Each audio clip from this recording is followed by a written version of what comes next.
Hi everybody, and welcome back to INTR 101 College Success Strategies. So today we're going to be talking about test taking. And test taking is always a challenge. It's the main way that instructors use to check your understanding of the material, and there tends to be a lot of pressure around doing well in an exam.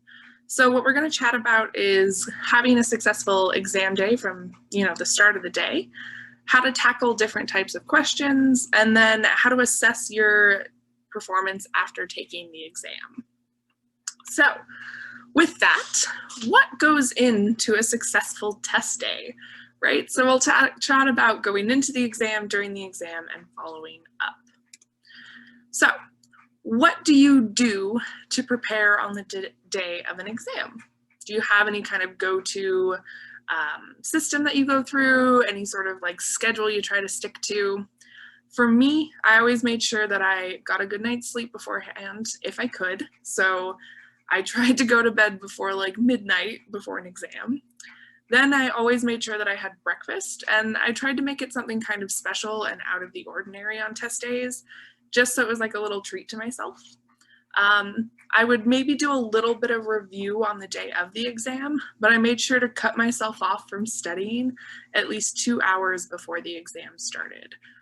Then I always had a pump up playlist, and that was like my go-to thing. Maybe it's silly, but it's something that I enjoyed having for myself.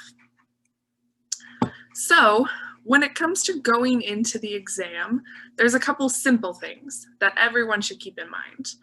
One, make sure you have what you need, whether that's a blue book, a calculator, pencils, ruler, whatever it is that's required for that exam, make sure you have it. Next, reflect on your study habits. So do a quick review over things that are maybe a little bit more challenging, just one last little refresher, but don't put too much pressure because it's kind of hard to learn a lot of new material right before the exam. So just reflect and review. Next, arrive early if you can, and try to sit in your usual desk, again, if that's possible. And then remember to breathe. Now, things are a little bit different for online exams, but if you're in a classroom, try and get there early. Next, pump yourself up, right? Keep in mind that an exam is a way for you to show what you do know and what you can do. And part of that is making sure that you reframe your perspective. So a lot of folks go into an exam thinking like, this is the worst, I don't get it, I'm gonna fail, which, is a really real fear. But trying to shift that perspective just a little bit and keeping in mind that every point counts can really help. So the advice that I was given was that oftentimes students go into an exam thinking, I have 100% and everything I get wrong takes points away. But realistically, that's not true. When you go into an exam, you start with a 0, and everything you add in there gives you points. And that sort of like positive building perspective is a lot more helpful and a lot less discouraging if you're getting stuck on problems. And then finally, find a theme song. Find something. Maybe it's a YouTube video, a TikTok, a Vine, something that is really fun and really gets you motivated to get into that exam and to do your best. Now, when it comes to taking the exam, just a couple of quick strategies. One, try a brain dump. So that's where you write down things that you don't want to forget. And this happens in a lot of different exams. For me, it was mainly math exams. But when I sat down, maybe there was like a formula or a fact or a theorem that I was like really holding on to because I knew I'd have to use it in one of those problems somewhere in the exam. So what I would do with that is I'd just write it at the top of the paper right when I sat down, and it did a couple of things. One, it made me feel more confident that I wouldn't forget it because it was right there. And two, it freed up a little mental real estate. And what I mean by that is that I was no longer worried about trying to remember that fact, and I could then use that brain space to focus on the problems that I was trying to solve. Next, stick with what you know at first, right? So go through and answer all of the questions that you can really quickly, because this builds momentum and also gives you sort of like a base of points that you feel confident about. Next, make sure you're reading the questions and directions fully and completely. You don't want to miss out on something where it's like, answer this question and explain. So you want to make sure that you're explaining that second bit. And then try some positive visualization if you're feeling a little frustrated, whether that's recalling your study session or how great it's going to feel to get done with this exam. Try and keep something in your brain to kind of help maintain that motivation and that feeling of success. Now what we're going to do is go over some of the different types of questions and talk about specific strategies for those. So first are multiple choice questions. One of the things that's really nice about these is you want to look for ways to eliminate choices. So before you go crossing anything out, make sure to read all of the options, then cross out any of the wrong answers that you're sure about. When possible, check for grammatical fit. Maybe you're plugging in a phrase and you have or plugging in a word or phrase and you have some options. See if one just doesn't work grammatically and cross that one out. Skip questions that you don't know if possible. I know for some online exams you aren't able to skip back and forth. So, double check the rules on those, and if you need to, skip through. And then skim the exam for possible hints, again, if possible. So what I mean by this is you probably won't find the direct answer to a problem in another question, but you might find a word or phrase that kind of jogs your memory. So look through the rest of the test to see if that's the case. For true or false questions, there's a couple of different things to keep in mind, but number one is you're decoding the language. So when it comes to conditional language, phrases like sometimes, often, generally, seldom, some, these things are usually true. And when it comes to unconditional language, like always, only, invariably, entirely, these things are usually false. However, this is not like 100% always the case rule. And one good exception of this is math exams. So there are a lot of math theorems that say things like always, only, and invariably, and they are true. So really, really pay attention to that language and try to think of any counter examples to kind of test whether that phrase might be true. Also with true or false questions, pay attention to the directions because some exams will have you explain why something is true or false, and you want to make sure that you include that in your answer so you get full points. One other thing to keep in mind about true or false questions is that all parts of the phrase must be true for the statement to be true. So what you want to do is kind of eliminate the negative, the double negatives, and kind of break that statement down. So an example of that is, the sun will never not rise in the east. Well, we've got a double negative, so let's take care of that and reduce the phrase to the sun will rise in the east. And in that case, we can see that it's a true statement, but the language at first was a little funky to look at. All right, so next type of questions are fill in the blank questions.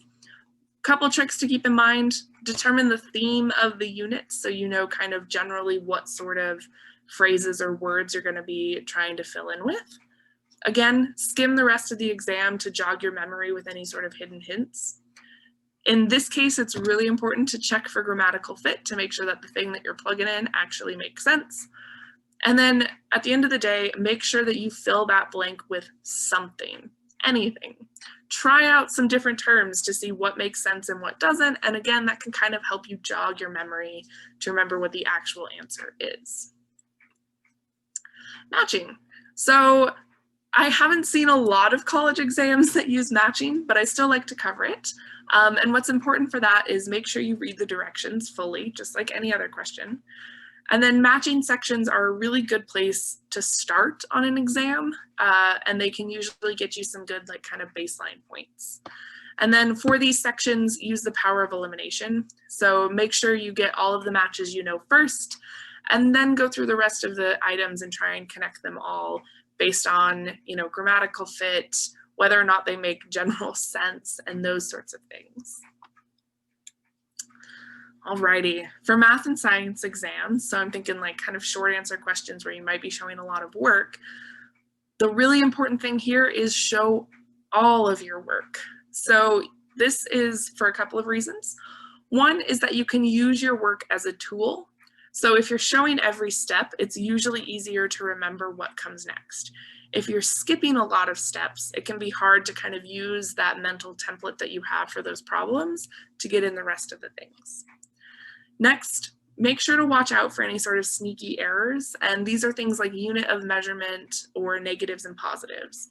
So, double check that you aren't dropping any negative signs as you go. And if you're able to, like in physics and engineering problems, check your units at the end, because if you're solving for force and you end up with an answer that's liters, something went wrong. So kind of use those units of measure as a self-check.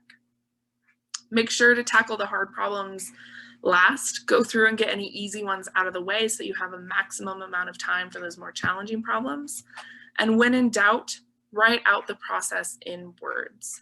So maybe the algebra or the math is really tripping you up and you aren't able to remember exactly how to do something. That's okay.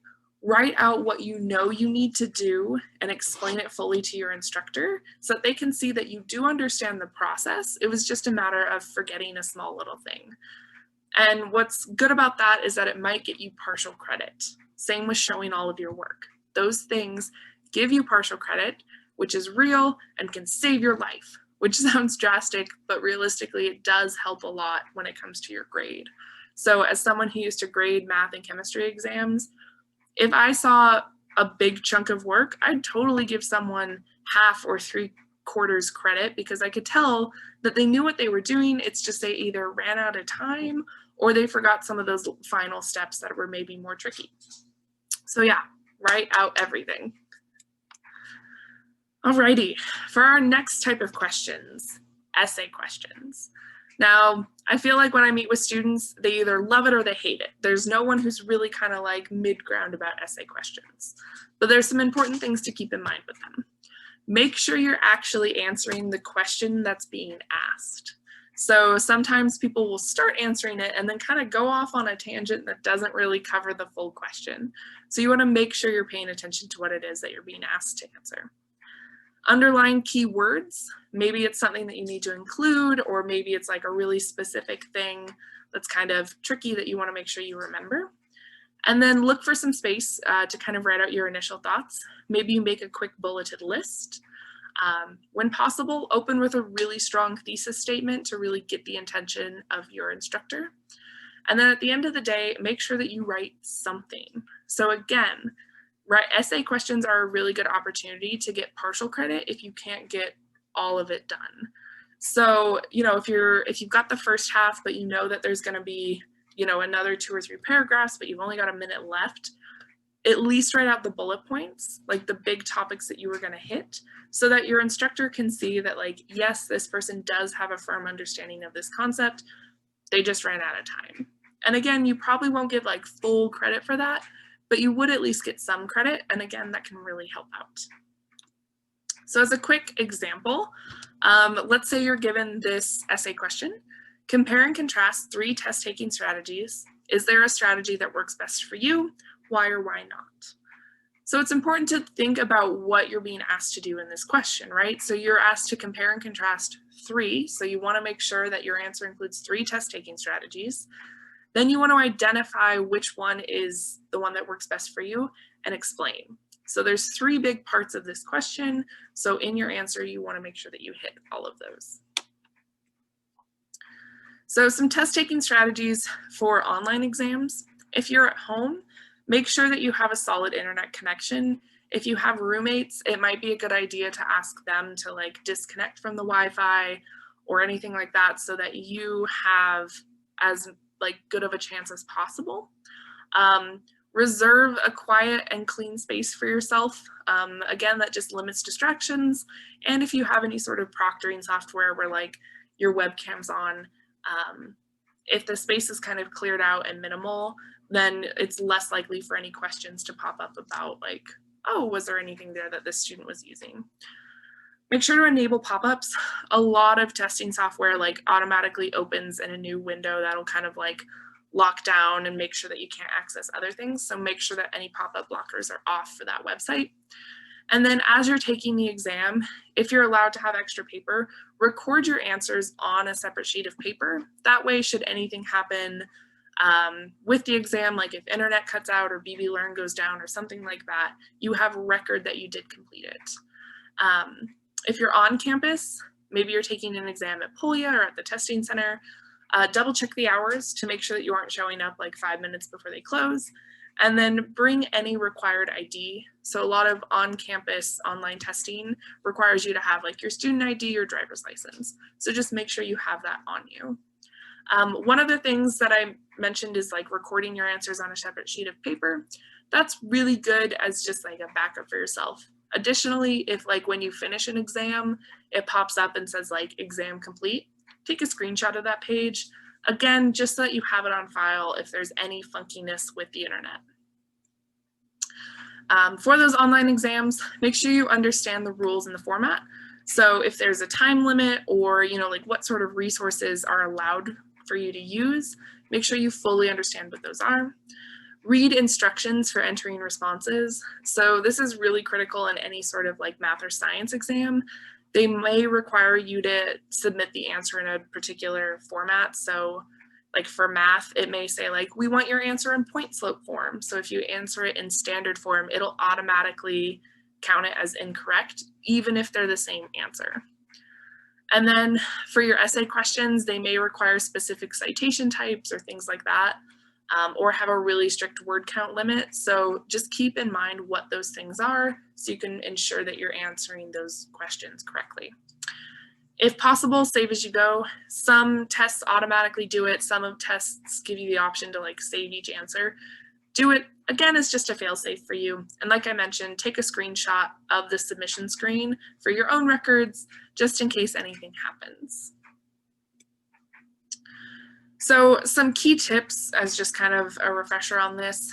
When you're taking an exam, try and build momentum. That starts with answering the questions that you're confident about. Skim the exam to help find answers, you know, maybe a phrase or an image that'll help you recall that material. And then most of all, keep in mind that the exam is an opportunity for you to demonstrate what it is that you know. So provide all the information that you can to your instructor that shows that you really do have that understanding. And then breathe, because tests are stressful. So remember to take a deep breath if you're feeling a little overwhelmed in the middle of a test. So the last thing that I want to talk about actual test taking is academic dishonesty. So keep in mind that it is something that instructors are looking for. It is something that we're all told to watch out for. Cheating consists of a lot of different things. So there's sort of like the classic cheating of like looking off of your neighbor or copying answers down. But there's a lot of other ways that a student can get in trouble for academic dishonesty. So that's like not citing any sources. So plagiarism, that's a really big one. Or using notes when you aren't allowed to on an exam. Little things like that can really impact your academic success and can really impact your ability to stay at the university. So if an instructor has reason to believe that a student was cheating, we're supposed to submit that to the dean of students, and then they handle the disciplinary action. So it can become a really big concern for some students if they're then trying to get a job on campus. So I know like for tutoring, we double check to make sure a student hasn't gotten in trouble for that. And if they have, then they aren't able to be a tutor for us. So academic dishonesty doesn't just hurt your grade in that class, it can really hurt you overall at the university, no matter where you're at. So if you're worried about failing an exam or anything like that, fail honestly. Trust me, don't cheat. It's not great for anybody. Instructors hate having to report it. It's never a fun discussion. So, you know, just please try and avoid that. Anyway, we'll hop into something maybe a little more lighthearted, I guess. And that's kind of de-stressing, debriefing after our exam. So oftentimes you kind of finish it and you're just like, huh, okay, it's over, now what? So I want you to take a second and just think about how you feel after taking an exam. For me, it was always a sense of relief because no matter how I did, at least it was over, and that was that. I had a strict rule with myself where I would not discuss the exam with another classmate until at least like 2 days afterwards. And that's because if I talked about it right afterwards, if I realized that I did something wrong, I would just beat myself up about it. But if I gave myself some time and space to kind of like deal with it on my own, then when I talked about it with classmates, it wasn't as stressful. So yeah, consider what it is that you feel after an exam and how you deal with that. So make sure that you find some time for yourself, if possible, to decompress. Whether that's just like watching something funny to take your mind off of it, chatting with a friend, going for a walk, just take some space for yourself to really decompress after a really stressful situation. Keep in mind that one test will not seal your fate, right? So chances are there are going to be other opportunities in your class to gain points if that test was a little rough for you. And then again, it's kind of cliche, but it is an opportunity for you to learn from your mistakes, because learning is a process and learning takes time. So you can see, what happened on a test and kind of build on that and understand that it doesn't mean that you aren't smart. It just means that there was a small gap in your understanding, and that's perfectly fine.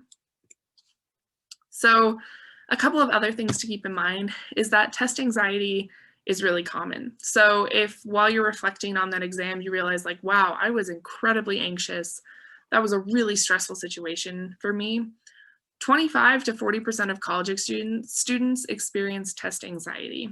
So if it's really severe and it's impacting your ability to be successful on campus, it may be part of a broader concern. And places like the Center for Disability Access and Resources and the Counseling and Testing Center are there to help. So if you have a diagnosed anxiety concern, then CDAR can help you get accommodations so that it helps your experience just overall. If it's just some general test anxiety that you want to talk about with someone and find some strategies to deal with that anxiety, then the Counseling and Testing Center can help you with that as well.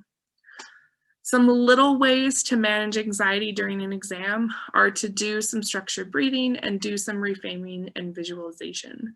So the structured breathing that we talked about in our stress management lecture, where you breathe in for 4, hold for 7, and breathe out for 8, can help slow your heart rate a little bit and just give you a little bit clearer focus overall.